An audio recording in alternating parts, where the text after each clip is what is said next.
So speaking of direct line of revenue, I think in your past life prior to Hireframe, you had one of those. You were driving revenue for another company. Could you take us back? Go as far back as you'd like, but I want to bring it back eventually to your time, just a couple years leading up to Hireframe. Yeah, without a doubt. Let's start with my birth story. It was a cold day in September in Evanston, Illinois.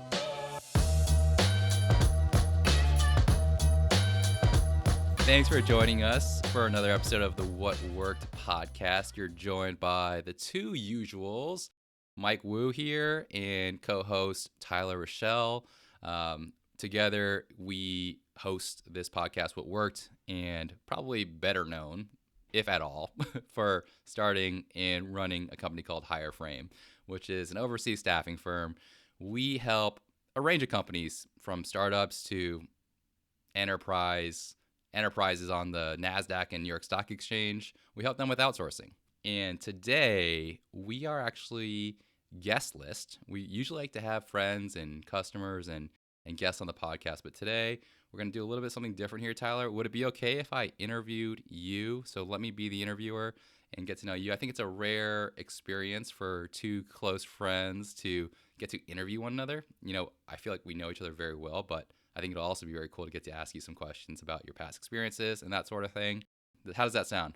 More than okay, Mike. I'm first of all thrilled to welcome myself. Let's talk about that. I was patiently waiting for the invite to be a guest on this incredible podcast, and so I'm pumped up. And I'm not just pumped up. I am C4'd up, my dude. Today we're going to be talking about one of my favorite subjects, which is sales. So naturally, I got to get back in my bro mode, my sales Yeah. bro mode here, and that Yeah, we got to get a includes getting C4 sponsorship. yeah, Look, we've been C4. talking If you're for a listening, while. please. Yeah, we've been doing this podcast for about a year. We've been talking about doing an episode about doing like the origin of Hireframe story. But this is not going to be that exactly. I think of this actually more of like the prequel to that story because I'd like to spend this bit of time with you talking about your past life, what you did prior to Hireframe, because your experiences before Hireframe have had an immense influence on what Hireframe has become, and specifically around the sales staffing we do with our customers. And so I think it's going to be a really interesting conversation. Also, our sales staffing out of all the different departments that we work with at a company, like accounting, marketing, operations, customer success, the sales staffing probably, I don't know if you would agree with this, it makes sense though, probably has the most direct impact on our customers' revenue.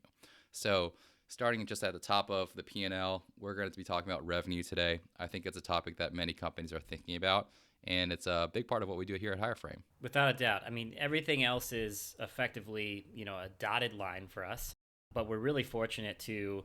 A lot of times, it's where our relationships start with our customers. We typically find that sales is a really great entry point for us, and we of course love that because no easier way to ask for more business than to earn your customer more revenue. That's typically the best time to ask for that. It's also, I will just kind of give a little shout out to our sales hire framers are incredible, but also our customer success hire framers, which are effectively another sales position, but more on the account management side. Totally. Those are two areas where direct line to revenue, always a good thing for our customers. Yep, that's right.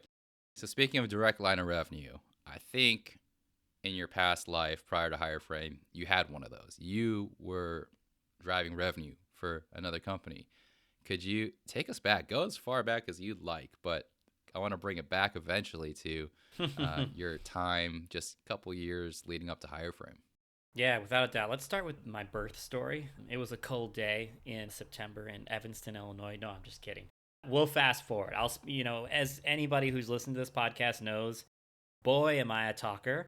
So I'll spare everybody and I'll try to be concise and focused and stick to the most relevant parts. So let's fast forward past birth, past high school, past everything else, college, etc.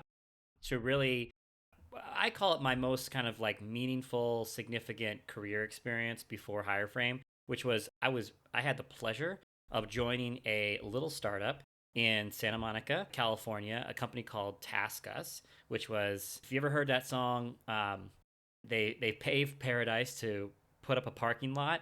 Well, I like to think about the old TaskUs HQ, which was literally a dilapidated California bungalow building that, I'm not kidding, it got actually condemned because it was not safe for occupancy. And so that could give you some sense of, when I joined the company, what the state was. I joined TaskUs in 2012. At the time, TaskUs had been around for, I guess, I think they were technically founded in 2009, so let's call it 3 years. But it was really, not discrediting any of the work that was done before I joined, but it was a baby version of what the company is today. So when I joined TaskUs, I was effectively employee number 4 in the US HQ side. TaskUs, for anybody who doesn't know the name, who know they're pretty well known at this point. It's an outsourcing company. So similar kind of to Hireframe, they're in the staffing outsourcing business. They provided call center services, specifically to what they really focused on was all of these venture-backed consumer technology companies. So I always like to say, take a look at your smartphone, open up your iPhone, and look at all the apps that you typically use every single day. There's a pretty good chance that TaskUs either worked with them in a past life or they're working with them now, providing things like customer support, content moderation, et cetera, et cetera. Bringing it back to when I joined, the company was quite small. We were doing, I don't want to reveal numbers because I never know how these NDA things work, but let's just say single digit millions. And by the way, anybody who's listening to this and wants to fact check me, TaskUs is now a publicly traded company. So you can go and Google TaskUs S1 filing, and you can read their filing and see, is Tyler full of it or not? But but if you think about, sort of the timeline there, I joined in 2012, single digit millions revenue. We had a single call center, if you will, in the Philippines, in an area kind of, southwest of Manila, with about, at the time, about, I'd say probably around 50 FTEs, whatever you kind of want to say it, 50 team members, 50, I hate the word agent, but agents is probably the most commonly used word with call center team members. But yeah, we had about 50 folks, and I was at TaskUs from 2012 to 2018. And during that time period, what I will just share that I think I can share is that I was, kind of in the room, is what I like to say. I was a quota carrying salesperson. I, helped, kind of, the old startup thing. I wore a lot of hats. I helped out with many aspects of the company.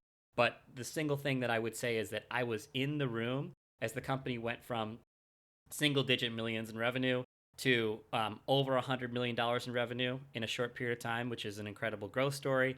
And then TaskUs, ultimately, and this is all public information, they were purchased by Blackstone Private Equity in 2018, which is when Mike and I started working together, and I left TaskUs. And then in, I believe it was 2021, TaskUs went public on the stock exchange. And as I mentioned, you can look at the S1. If you look at when I joined 2012, single digit millions, all the way to 2021, I think the number they did was 478 million in gross revenue. $500 million, call it. So it was quite the experience. But like I said, at TaskUs, I always like to say I found my forever home in sales. I love sales. And I got, really, to your point, Mike, the opportunity to have a direct impact on revenue, which I just, candidly, I became kind of like addicted to. So I was out there closing deals, and I don't know if this will be of interest to you or anybody else, but I'm happy to tell some of my war stories about, Yeah. selling big I want to deals, hear about them. I've heard etc. some of them, so I'm curious which ones are top of mind for you today, because I can't remember the last time Yeah. we chatted about them. They come up every so often. But before you do that, could you just talk about TaskUs worked with some of the most well-known names in tech in that 2010s era, I would say. So could you share a little bit about like what companies TaskUs worked with, and then like what was the service being provided to bring it to life a little bit? Yeah, absolutely. So if you look at, again, I'll kind of stick with the S1.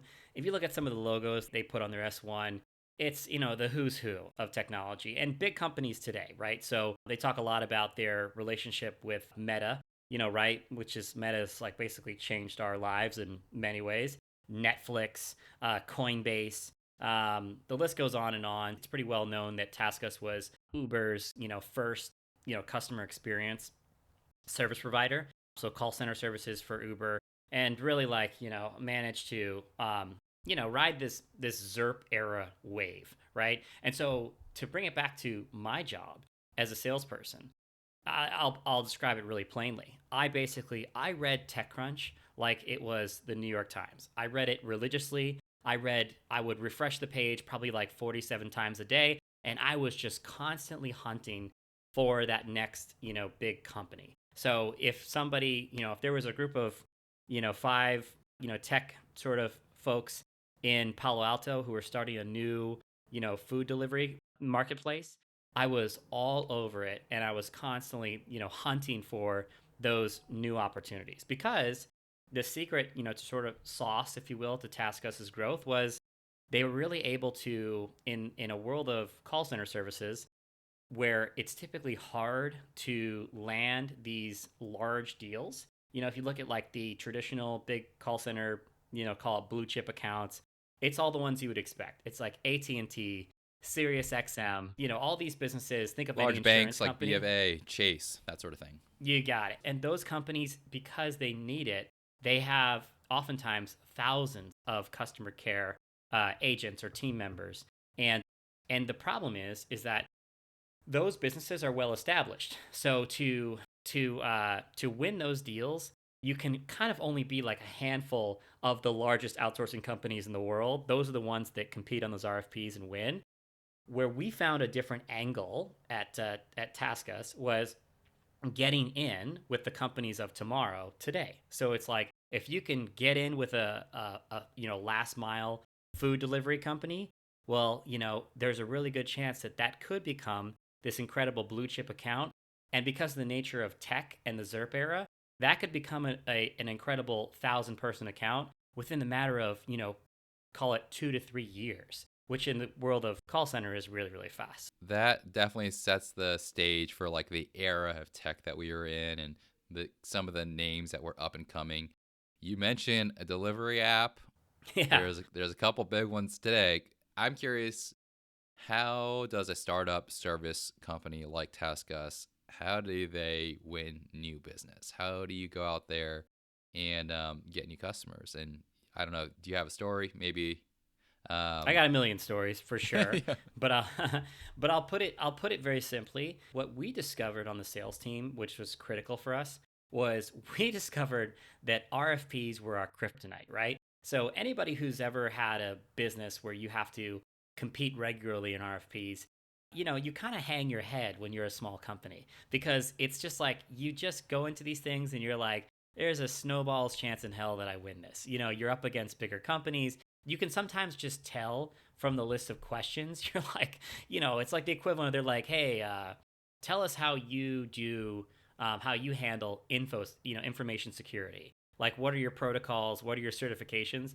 Well, Mike, when you have none certifications, guess what, buddy? That section's going to look pretty bad.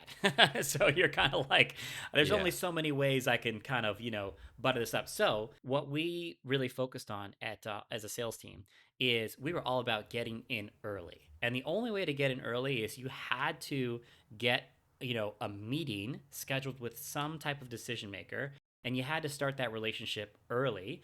The reason being is that a lot of these companies we were chasing, we knew that they were going to eventually want to outsource, but typically they weren't ready to do so. And so it was all about being top of mind for when that time comes. So hopefully you can win the opportunity, and it's a non competitive opportunity, meaning they're not going to put it to RFP, and they're not going to shop around to a million vendors, because that was death for us at TaskUs, right? I'll not, leave out the question. I'll definitely get into some funny stories that I'll tell you about just me personally as a salesperson, some blunders that I had, various crazy, stunts that I did.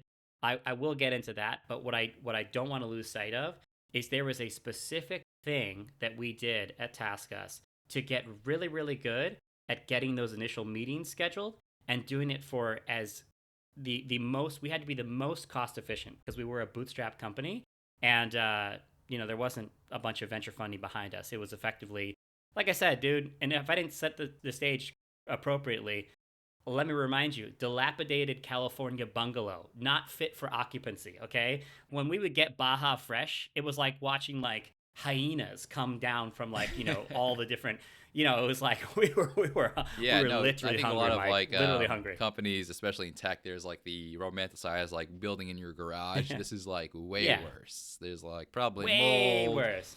weak framing, drywall that's cracked. Yeah. Well, I'll give you a funny one. Bathrooms, right? People need bathrooms, right? And the whole thing is that a startup is that you work crazy hours, right? So we were working like a lot of people were working like kind of borderline investment. You came from the world of investment banking hours. Well, here's a fun catch. That bungalow that we had did not have a bathroom in it. So we would use this building that was next door that was owned by Santa Monica Airport. It was a public building effectively. Well, here's the catch. City of Santa Monica, those workers leave at 5 o'clock, meaning that if you've got to pee after 5 o'clock, you got to figure it out somehow, some way. I'll leave it at that. But it's just, yeah, real deal challenges. I do want to tell you some war stories if you'll humor me really quick. Yeah. How did you get in front of some of these customers? I'll give you just some funny ones.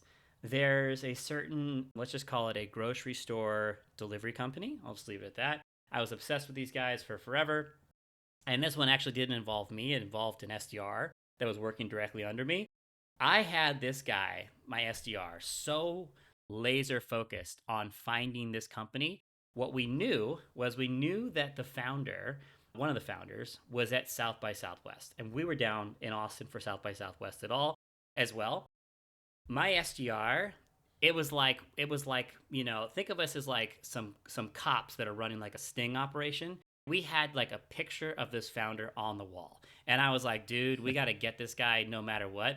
So this wasn't me, but this was my SDR. He called me, I think it probably hammered at this point. He's like at one of the South by Southwest parties. He's like, dude, we're so in with insert company. And I'm like, how so? Did you meet him? Did you find him? He's like, yeah, but I don't know. He's like, either he'll really appreciate my approach or he was like really scared by me. And I was like, dude, tell me, what did you do? He's like, so I ran into him in the bathroom and he was at the urinal next to me.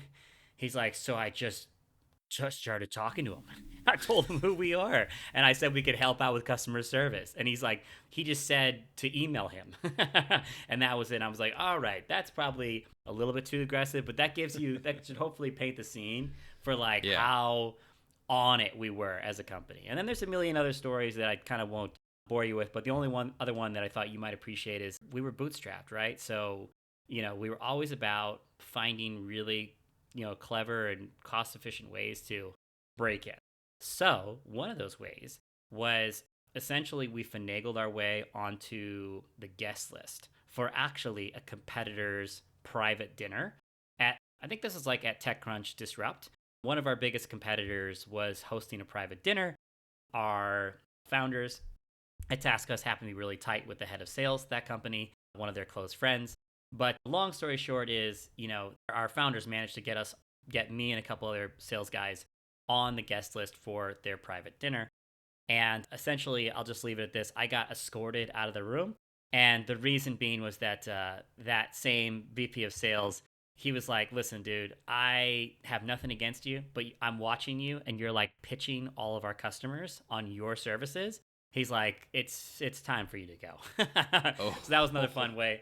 Yeah, man, I got escorted out of that and a couple other rooms as well. How far did you make it in that night? Did you eat? No, Was it after no. dinner? Yes, so it was literally during cocktails. It was during Cocktail cocktails, hors hour, d'oeuvres. already out. Yeah, Already it was pitched cocktail hour. everybody. Classic. Everybody started to sit down, and then this guy was like, "Listen, dude, I think they're like one of their blue chip customers was like Microsoft," and he's like, "Dude, he's like this guy." He like points to me. He's like, "This guy is like so all over my like top account." He's like, "You need to like go, bro. You out." So anyway, that's just some of the fun war stories. But I mentioned that I wanted to bring this back because this is you mentioned the Hireframe origin story, right? Which we have to talk about. The first ever position that we staffed for a customer was effectively a position that me and some others, I'm not taking full credit for, but me and a couple others at TaskUs, this is like a position that we kind of I'll say invented, right? I'm sure somebody else had thought of a similar thing, but we really built it for our own needs at TaskUs. Hmm. And the original version of this was a team that we called Kaizen, which was a specialty team that we had built in the Philippines. I'm going to stop right there. Me being interviewed, what do you want to get into with the Kaizen team? Because I could talk a lot about it. It was an incredible solution.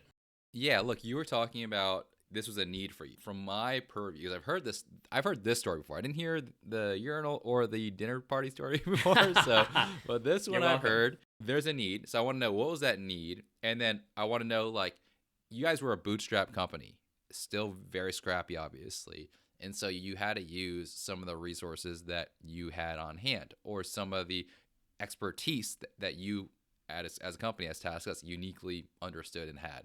So there was obviously a marriage of those two things. So walk us through like what was the need, and then what was the solution that you guys created? This all started, and anybody who's done sales or is in sales operations will be vigorously nodding their head.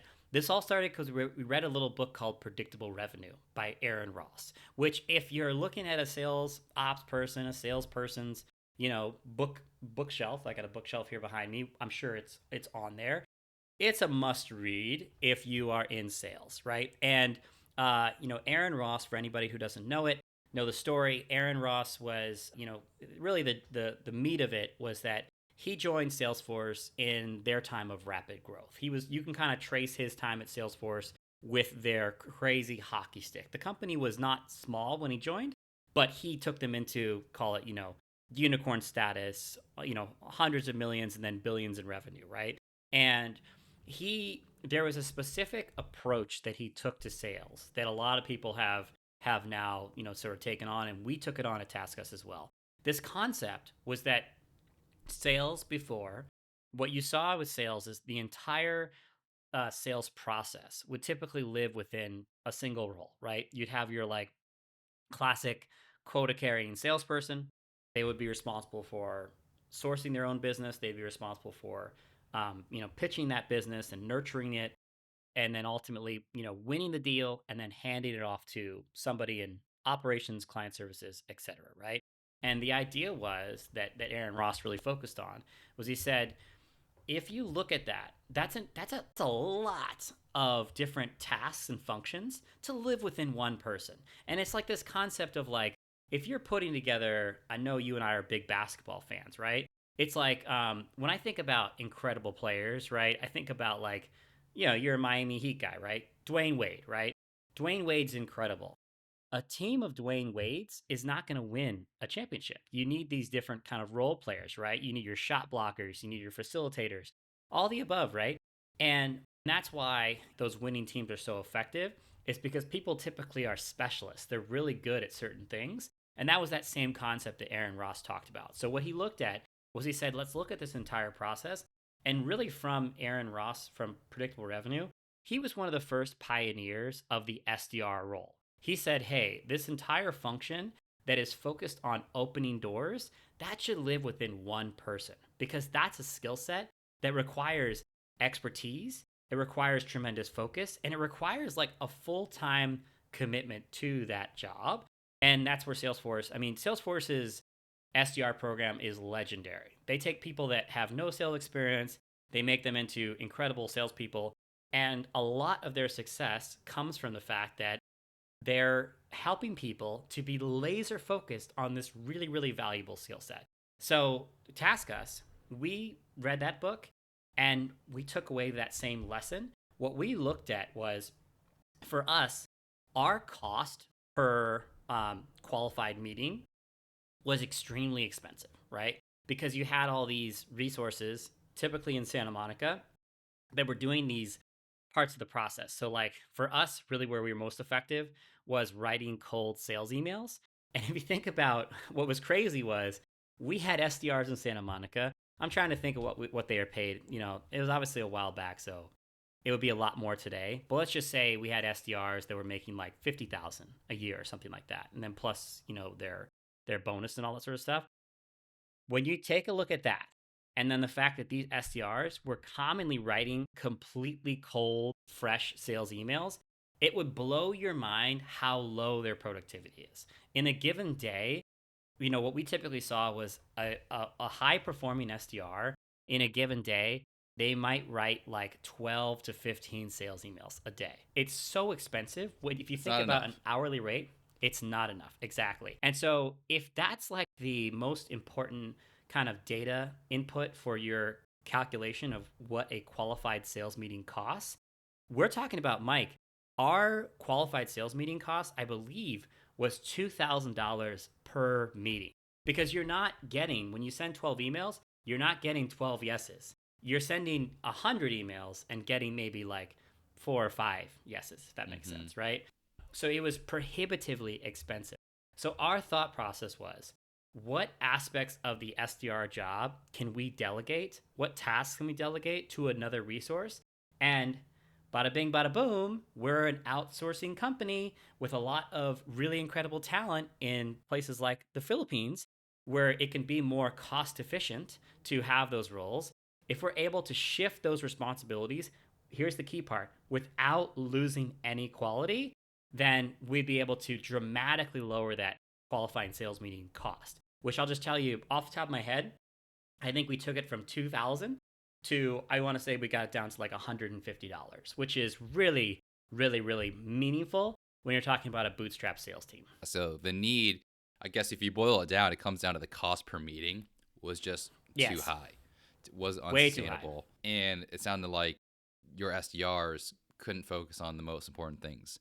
And so the solution was, hey, we've got access, we got know-how of how to hire and work with really fantastic talent overseas. We're already in the Philippines. And so you built out the Kaizen team, which I'll use some of our language that we use today, was a team of sales researchers, or I would Yes, sometimes we call them account development reps. It's folks that are doing ADRs. probably like 80% of what modern software companies called SDRs. They're doing everything that SDR does aside from cold calling. I imagine you're cold calling, any kind of phone work, any kind of demo. Zoom meeting today is being done by the local team in Santa Monica, and your Kaizen team was focused on everything else, providing the information, doing research to craft really great personalized cold emails. Without a doubt. And I also want to stress something. So you nailed it. The term that is probably most relevant now is sales researcher, or ADR. And this Kaizen team, this was effectively the original ADR team. And it ended up being the very first position that we ever implemented for one of our HireFrame customers. So it was kind Yep. of, to your original point, it was the origin story for HireFrame. And what I'll say is this, is that this is the critical point. You mentioned something important. You said they're probably not doing cold calls, right? The idea, and this has become a framework that I approach all work with. The idea is, give the task to the best resource for that task. So oftentimes people think that it's all about getting it done as cheaply as possible, when in fact, I would say this, we had Santa Monica SDRs. They all think they're really good at writing cold email. And Mike, they actually suck. And the reason being is that they don't spend their entire day researching companies. They don't spend their entire day thinking about the company's ICP and who really fits that.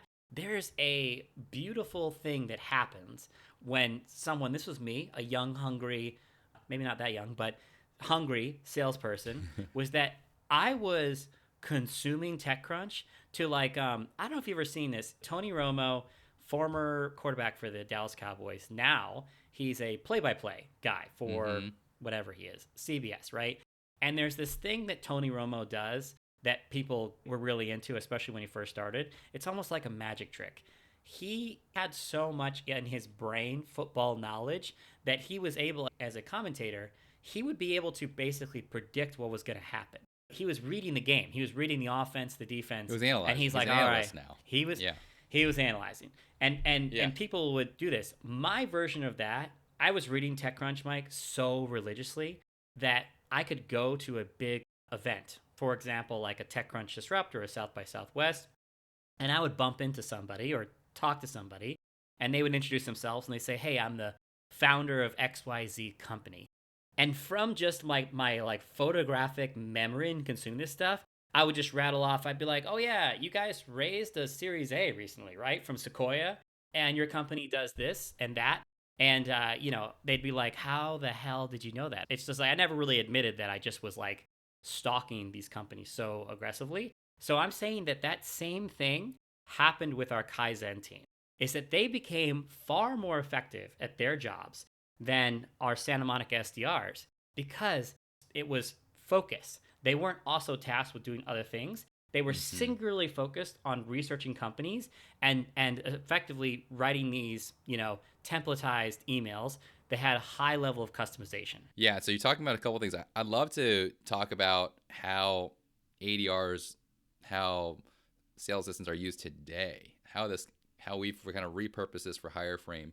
We work with a number of companies, and we've staffed account development reps, Hireframe account development reps on their sales teams. And every company actually uses them a little bit differently. As you can imagine, everyone's sales motions, org is different. And so there's different uses. You mentioned a couple that are really great.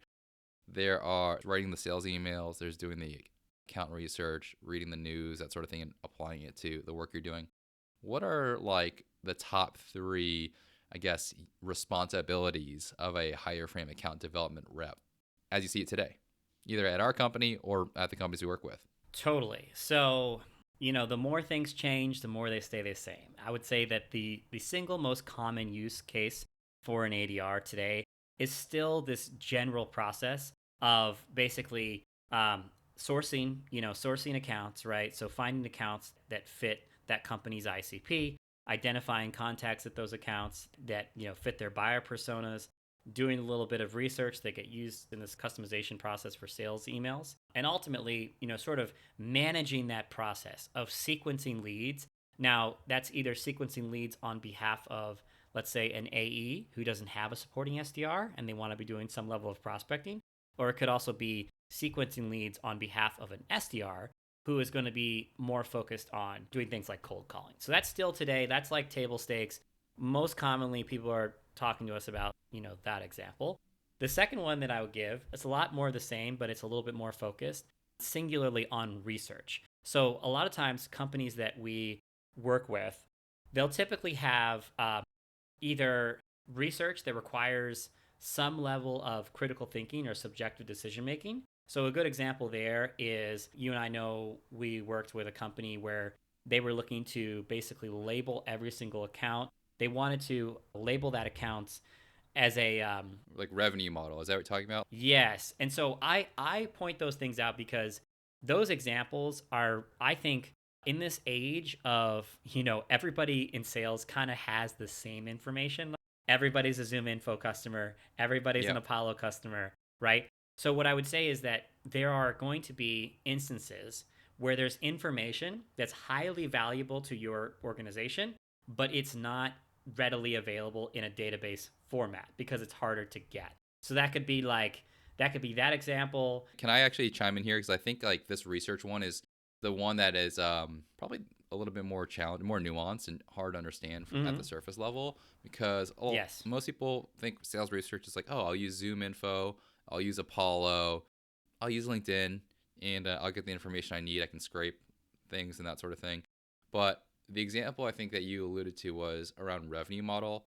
One of our customers uses a sales assistant to understand pretty much every software company. Their market is all software companies, but Right. the way they message to them and connect with them is based on their needs, which are based on their revenue model. So is it a pure subscription model?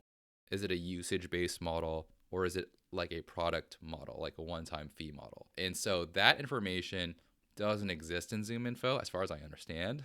um, and that takes someone going onto a company's website and looking at their portfolio of products and services and either discerning what the revenue model is based on what's available in the information, or even maybe taking a step further in reading reviews about the product or even reaching out to the company. That's the type of research. I'll say like the other one that is like kind of nuanced is if you think about the databases, you mentioned like there's information just outside of the databases that is really Yes. valuable for companies to get. So it's just out of reach of some sort of like automation, or I would say like a filter in a database. And so Great example would be job posts. Job posts are yeah, so job hugely posts is a really valuable. good one because Yeah. There's unique information in job posts for sure. Another example would just be like industry segmentation. So we have a customer that targets fintechs. Okay, fintech. How are you going to, if you think about like the filters in the databases, you might be able to get to financial services or even fintech, maybe in Crunchbase. They want to understand things like, hey, is this a neobank? Is this a personal financial management company? Is this a credit union? Yes. And Yep. that, again, needs someone to come onto their website, do a little bit of deep diving to figure out, hey, what actually does this company do? What products and services do they provide? And again, that's not in the databases. It comes down to what you were alluding to with your analogy around Tony Romo. Tony Romo is a football analyst now. So he's able to understand what's going on and provide second level insights to the game in real time.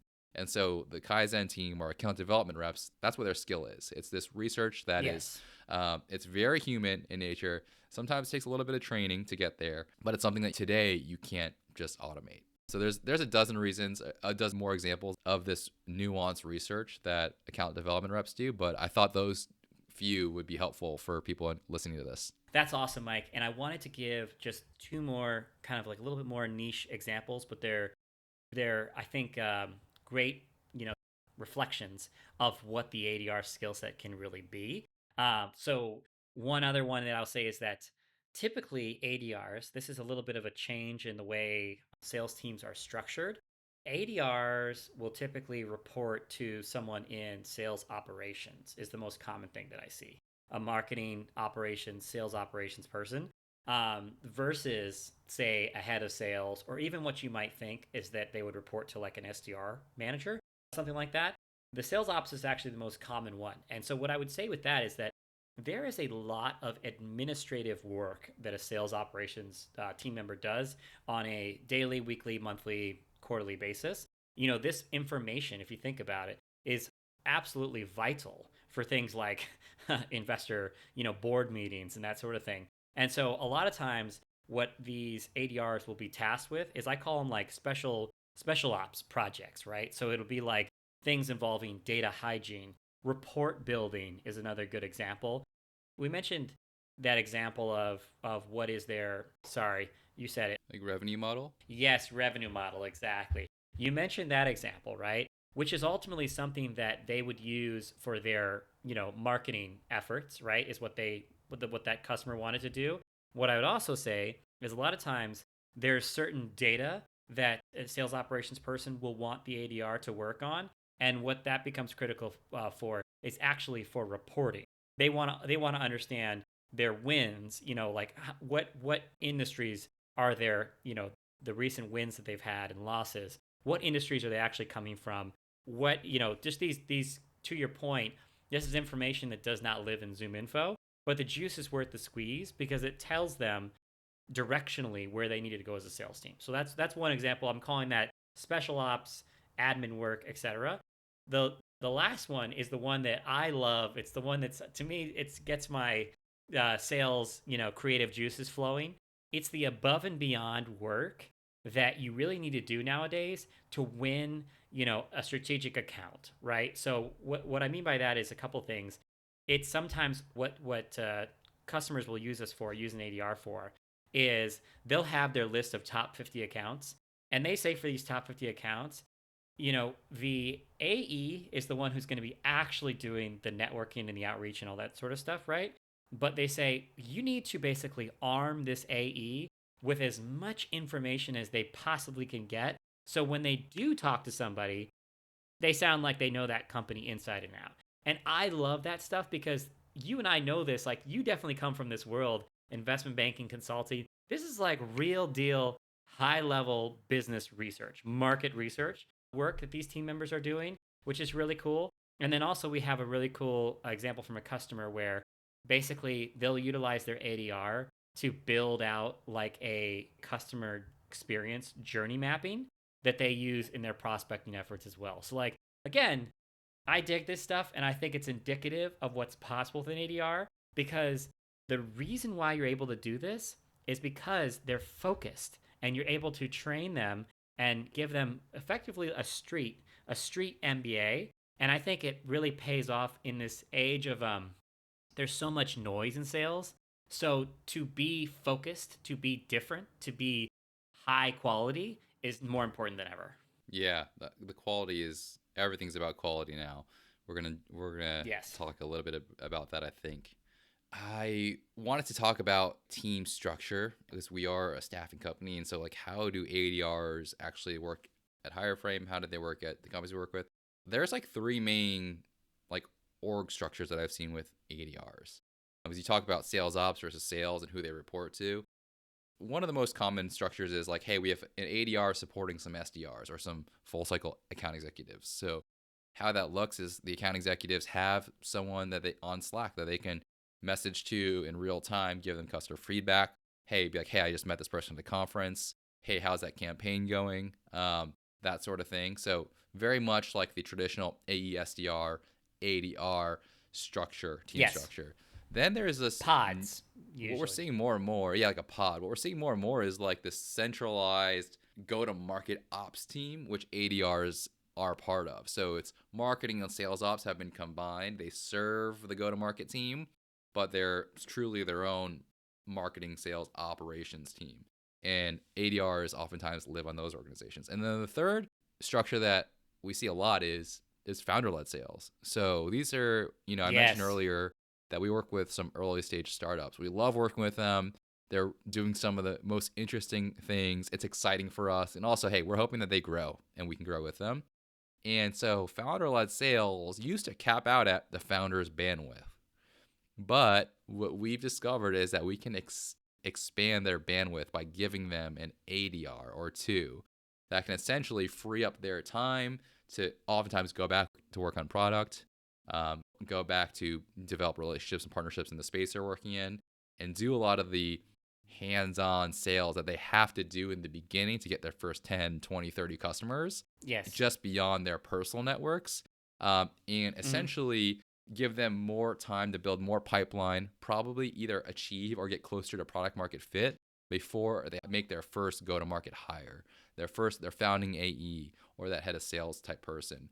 And so those are the three structures I've seen. So it's either traditional sales structure, AE, SDR, ADR, centralized ops team, and then this Hmm. third one, which is founder, direct to founder, scaling the founder Yeah. led sales. Without a doubt. Now I want to insert. This is the first ever what worked sound effect. This is a flashback. I want to do a flashback to our episode with none other than Mr. Frank Golden himself, and he talked about this change in sales team structures because we were talking about the disappearance of these large SDR teams, and he was mentioning that what he predicted for the future was in more commonly there'd be like this central node, right, where all prospecting would kind of run through, which would be like a marketing function, a sales function, however you want to see it, but it's all about leveraging AI, leveraging solutions like ADRs, et cetera, et cetera. You'd have almost like a single person that is sort of directing traffic, and they're getting all the feelers out there. Versus think of like your normal boiler room, hundreds of SDRs on the phone, whatever, whatever. It's the idea of being a lot more efficient. So that really fits with that second example that you gave. And then what I loved is I love that you talked about the founder led sales part because I think that's more important than ever in this post ZERP era.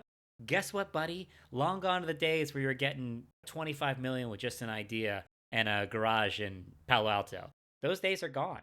You're more commonly seeing, now Series A's are looking a little bit more normalized, right? They're looking like sub 5 million bucks.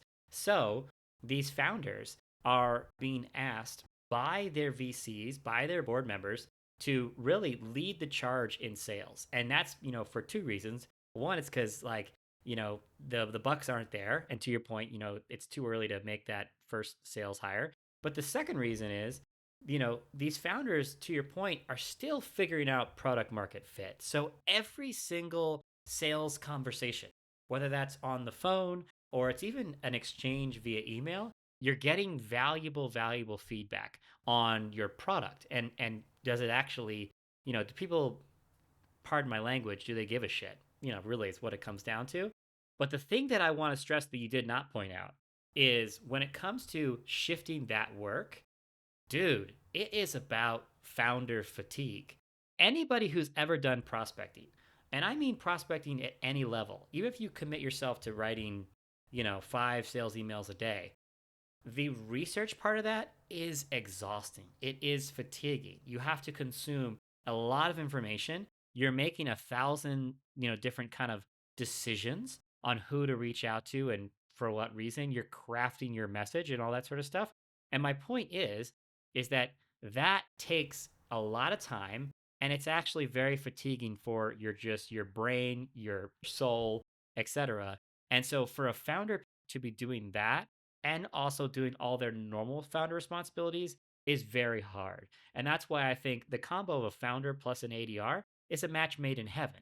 It's, taking that fatiguing work, delegating it to someone who can really focus on it, and allowing you to really be honed in on, where your time is most valuable.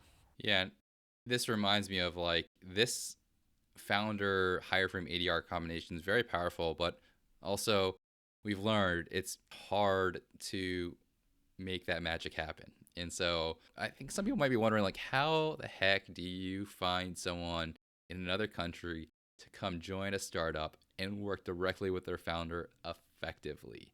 Because founders are probably some of the most challenging people to work with because they're short on bandwidth. They don't have a lot of time and energy to, essentially train people, especially at the early on. They're looking for solutions that can help them that are more like plug and play, I would say.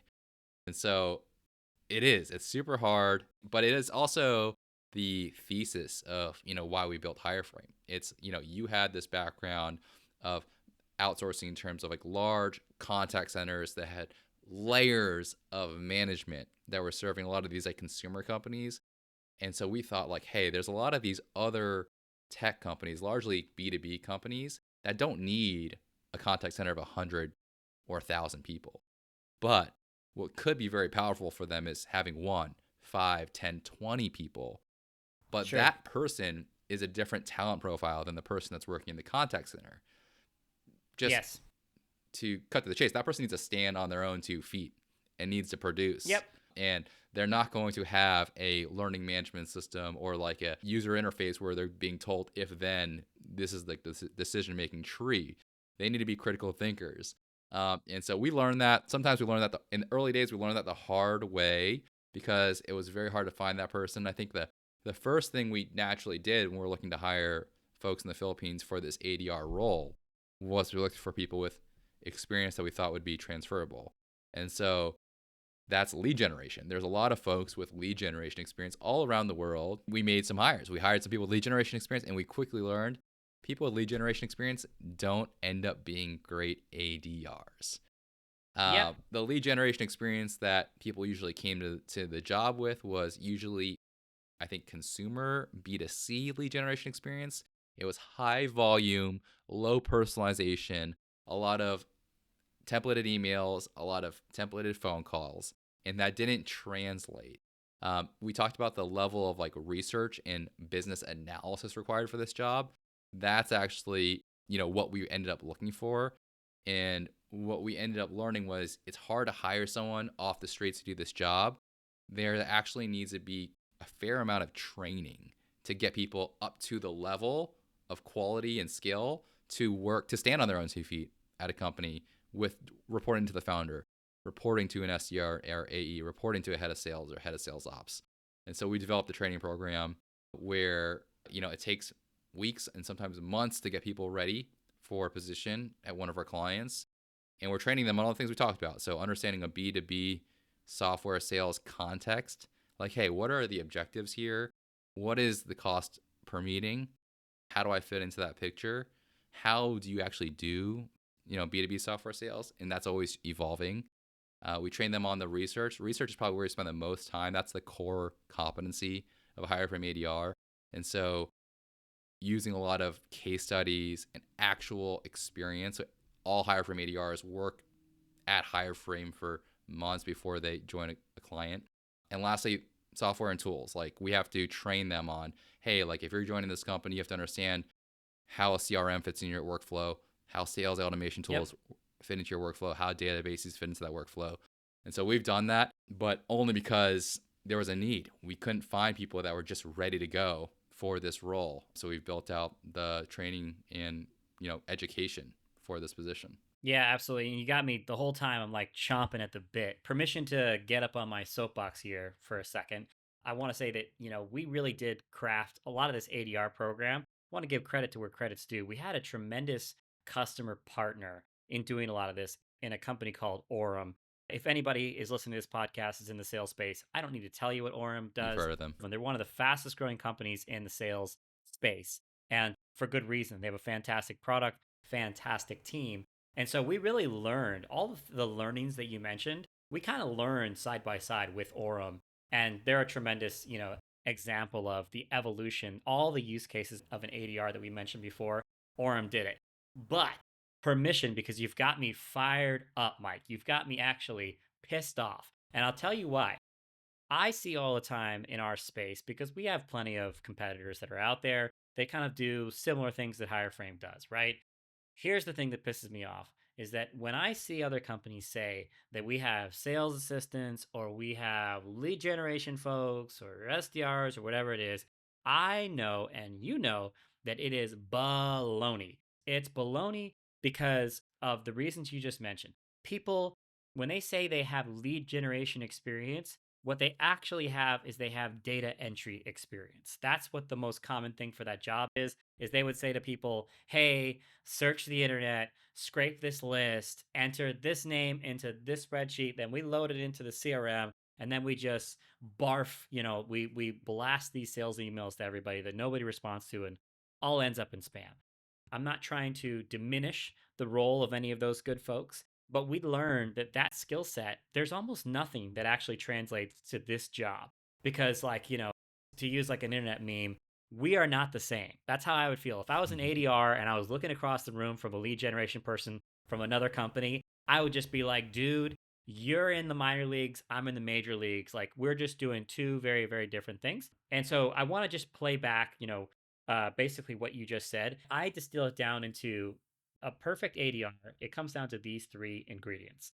The first one that you mentioned is the right profile, right? And we found a sweet spot in the profile in that we found people, instead of looking at people that had lead generation experience, we found a really great fit in people that have a background in highly complex business research, right? Whatever that field might be. Maybe they worked for like a market research firm.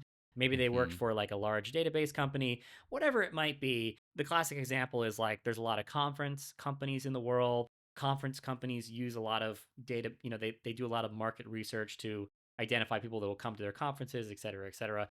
So, that was a really great talent profile. And then we would exhaustively, for someone to enter this ADR program that you referenced, right, our foundational learning program, we would exhaustively assess people, their ability to actually join that program. There was a filter there, and we're looking for things like their critical thinking skills, subjective decision making, writing ability is a really critical one. So we would really, kind of like hone that in. So that first ingredient, I'm calling that, kind of like sourcing the right talent, right? The right talent profile. The second ingredient, you nailed it, that I know we're different than other companies, is we provide this foundational skills training, which is like we call our ADR Academy. I know we've used different, words to describe it in the past, but what's really cool about that is that we know that there's these core skills that are critical to that job. The ability to write is really important, like summarize information in a concise way and write that creatively. That's a big one. The ability to do really great research, look at someone's LinkedIn profile and truly understand a couple of things that you can remark upon, that, is this the right fit for this ICP, etc. And then finally the ability to kind of like perform the day-to-day tasks of that entire process. Enter that information into a CRM, upload the sequences, etc. Kind of like oversee the entire thing. That foundational skills training, I stand by this, is that the people that go through that program, they are rock stars, and we're only selecting the best of the best to actually graduate. You want to say something before I get to ingredient number three? You mentioned kind of like what we learn about people and how what people learn in our ADR Academy. I think that's coming to light more and more from our people ops team. is the ability to observe someone's pace, how quickly they learn. So, presented with a new subject matter or a new concept, how quickly do you pick that up and how quickly do you master that? We're only able to achieve that because we have time with these people in the academy. Time. That's it. We do our best to use case studies and different methodologies during the interview process, during the first few interviews. That gets us pretty far along. So who can get admitted to the academy? But once you're there, then Yes. we get that longitudinal data. It's like, oh, this is how fast this person learns, or this area this person learns slower. I think the ability to learn is something that all companies look for, no matter where you're hiring from and what you're hiring from. But it's very hard to discern that data point in an interview process, in a singular interview process. So the academy gives us that opportunity to learn someone's pace and rate of learning. And on that note, you already said what I was going to say is the third ingredient. You just said the word starts with a T. You said we need what? We need T, not testosterone, time. Time. Oh, time. Low T, Testosterone. high T, not testosterone. No, We need believe more me. T. Yeah, we need more T. No low T. Anyway, time. Time is the third ingredient. You said it right there. You said it's during the academy. But what I'd also say is that something people might not know about Hireframe is that these folks, they graduate the academy and then they actually work internally at Hireframe on our sales operations. They do market research for us, they do prospecting for us, et cetera, et cetera. And that's the other part too, is time, time, time. They need time to get good at this job.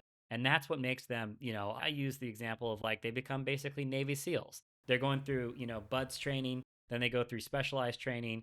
And then at the end of it, what you get is you get a team of badass operators that can be literally dropped into any scenario and they can become highly effective at the work they're doing for their customer. And that's not by accident. That is because we do a lot to get them there.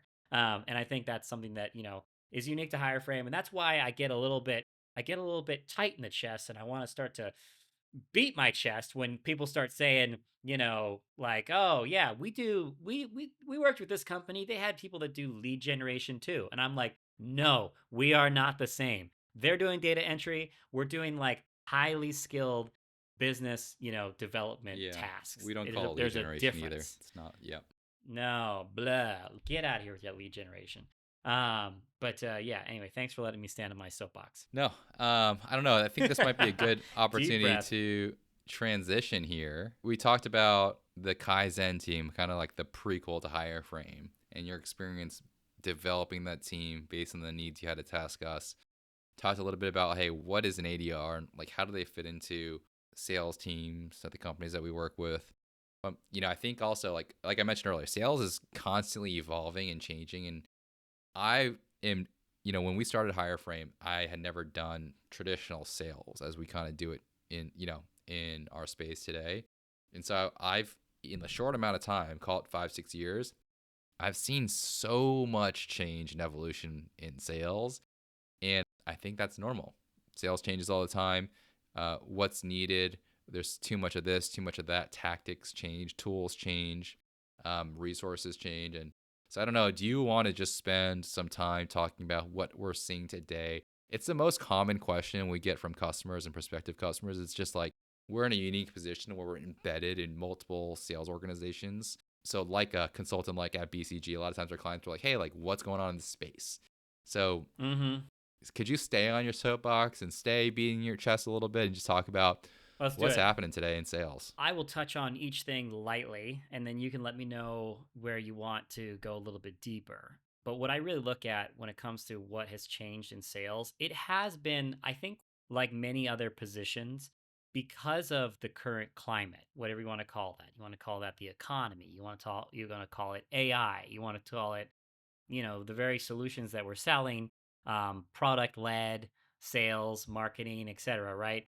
It's kind of been this, a lot is happening all at once. So I do think that it's probably the period of the most change in a long time. Probably since like whenever people started to really use email for sales, right? Honestly, and like CRMs. I would say that since that era of the companies like Salesforce and HubSpot really kind of coming to fruition, Since that era, this is probably the time of the most change. And it really comes down to, three, the magic, number being three during this whole episode, three channels, Mike, that have changed considerably because of, different factors. So those channels being email, phone, and LinkedIn. Those are your three. Someone will say, "Oh, social, blah blah," or whatever other channel SMS you want to say. Get out of here, dude. It's really those three.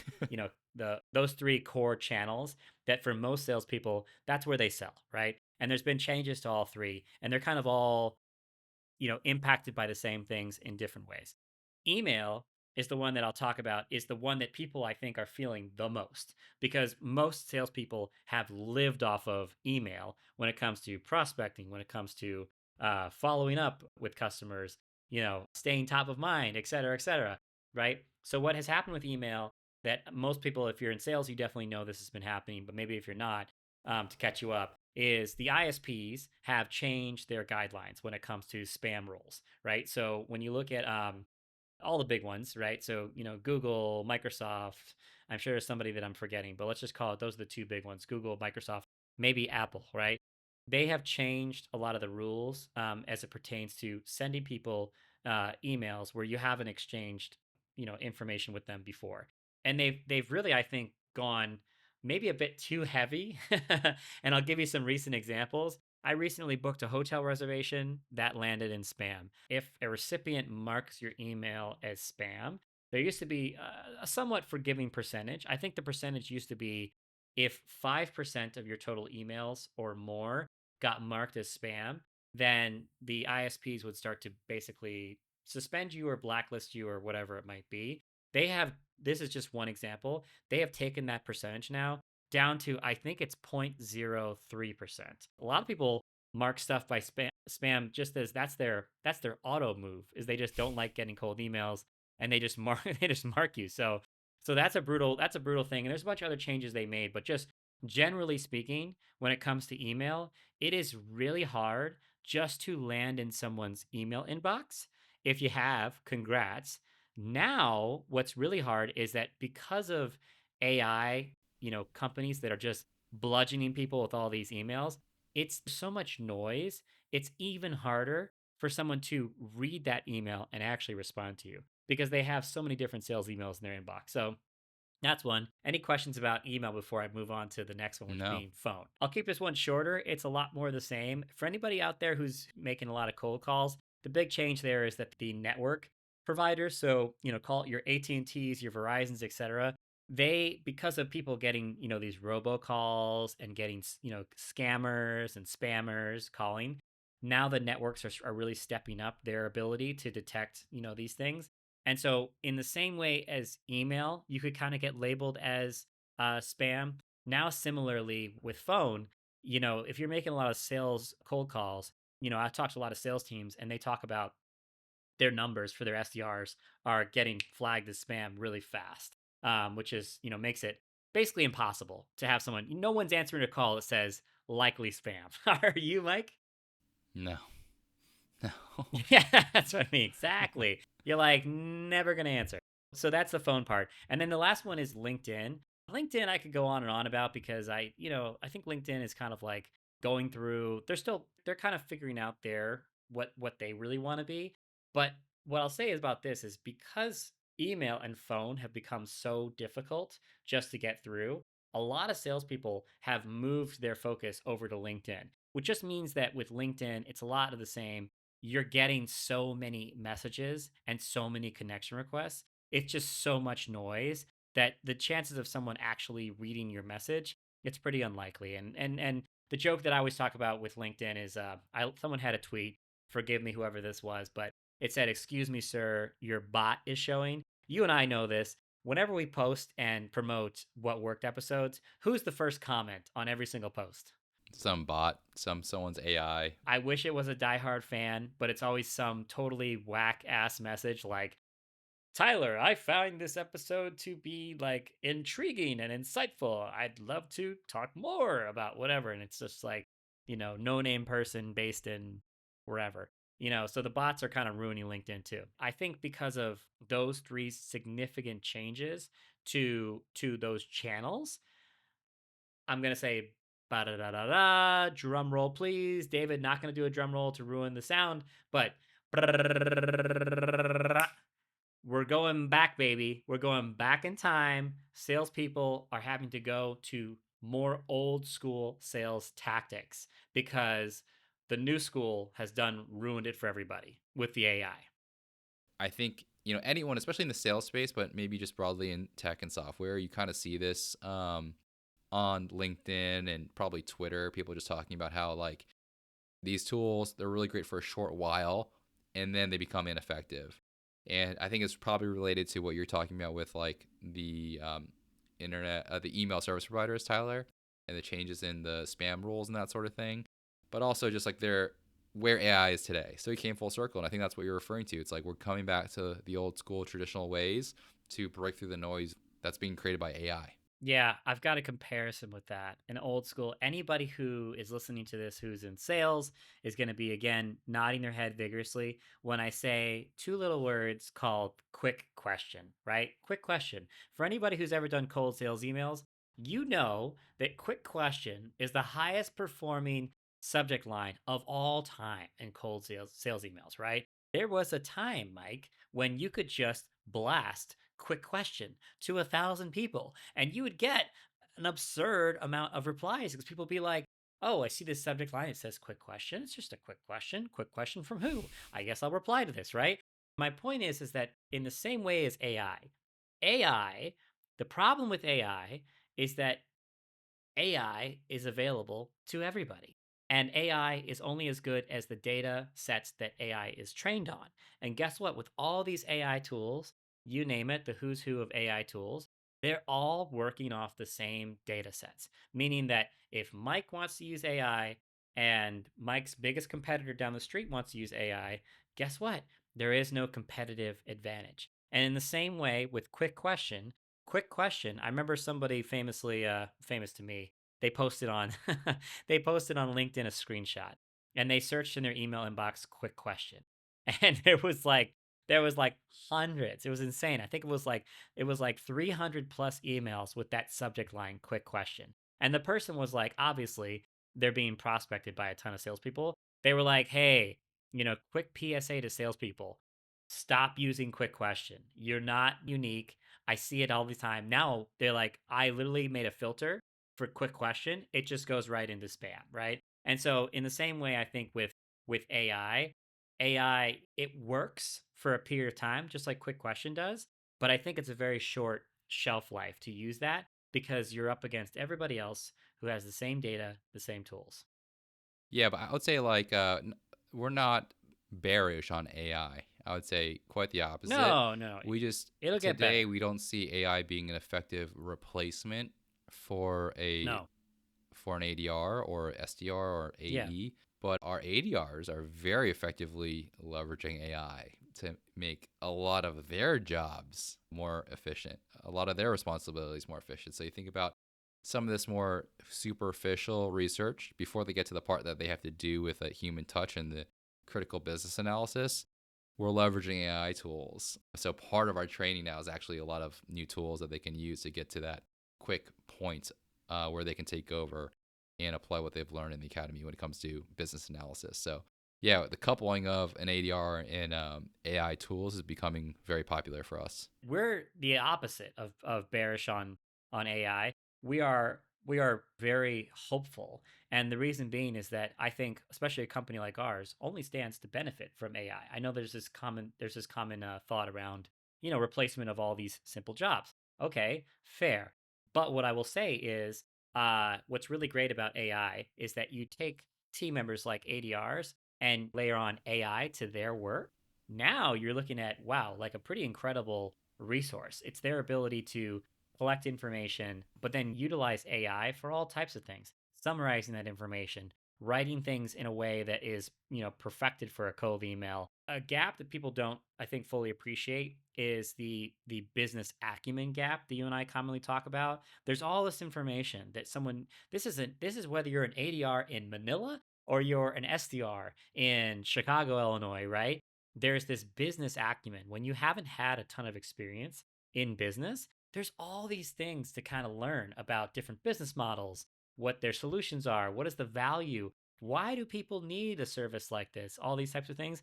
And I think AI is an incredible resource for stuff like that because you can ask it questions and it can deliver information in any format that you'd like. You could say, hey, tell this to me like I'm a third grader or whatever it might be. And I use that all the time because candidly, Mike, some of our customers, I have a hard time understanding what they do. They're doing such technical things. I'm like, what is, cybersecurity for blah blah blah blah blah defense systems? Like asking AI, what does this mean? Yep. No, totally. Hey, I think we're running up on time here. This has been a good kind of recap. Thank you for like what's going on, what you're seeing in the market today. We'll have to circle back and update this because this is always changing, and especially with AI kind of changing so quickly. I mean, this is probably going to be outdated soon after we publish it, but hopefully not. Do you have any like last parting words or topics you want to cover before we wrap things here? Not topics, but definitely last parting words. We made reference to what has changed, and then let's talk about in light of our the title of our podcast, what works, right? What worked? What is working today in sales is I made a reference to this return to old school sales tactics, right? What does that mean? That Talking about the means urinal? doing a high I'm talking about hitting people up in the urinal. But now Mike with remote work, good luck. That would be breaking and entering in someone's home. That would be creepy, right? So That would be creepy with remote work over Zoom, I think, I right? think it would just be outright. It would be outright illegal. Yes, It exactly. probably So yeah, yeah, definitely. It's the word. The word you were looking for is illegal. So when I say old school sales tactics, I mean just like the bread and butter of sales, really good sales, is it's about really, really understanding your prospect or your customer. So deeply researching those companies. And that means that before you even write that cold sales email, you really want to have a deep understanding of their business because that's the only way you're going to resonate with them is if you can like pinpoint a potential pain point and so that research is perfect for an ADR or whatever insert other solution that you want to look at, right? So that's a big one. And then what we've also seen with some of our customers that I love is now long gone are the days of the quick sale. You look at Salesforce State of Sales Report, you look at various revenue leaders talking on LinkedIn. What they're commonly talking about is in this particular economy or market, the sales cycles have gotten longer and longer, and long gone are the days where one single person has the authority to make a decision. As you know, in this post ZERP era, CFO is going to have to sign off on it at a minimum, right? And the CFO is not necessarily going to be involved in the initial sales pitch or any of the sales pitches, but they're signing off on it. You've got the CFO, you've got the head of marketing, you have this person, that person, blah, blah, blah. Even in some companies, they've said only the CEO has the power to approve anything, right? So now what we've seen some of our customers doing is they're utilizing an ADR resource to market to the entire company. So even if you have an active open opportunity and it's moving along with one particular point of contact, you're going to network in to every other relevant contact of the company. So if you know that the head of IT has to sign off on this because traditionally IT, folks are the ones to give the stamp of approval for anything that's going to kind of touch their technical infrastructure, right? Well, ADRs are helping, AEs to network and get meetings or get in front of those different folks. So, and then the last thing I'll say is again, old school sales tactics. People are talking about the value of things like in-person networking again, right?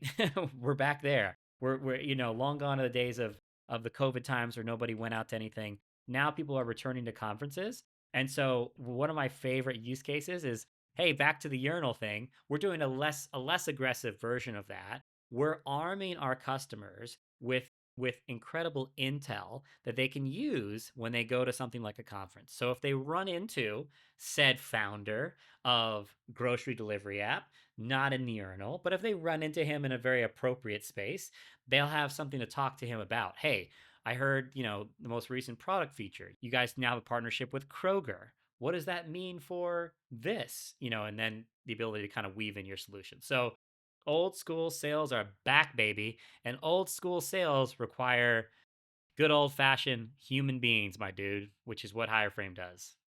Let's go. Let's go. I agree. Old school's back. I think our friend Frank Golden mentioned the same thing. And so we take a lot of inspiration from our conversation with him recently.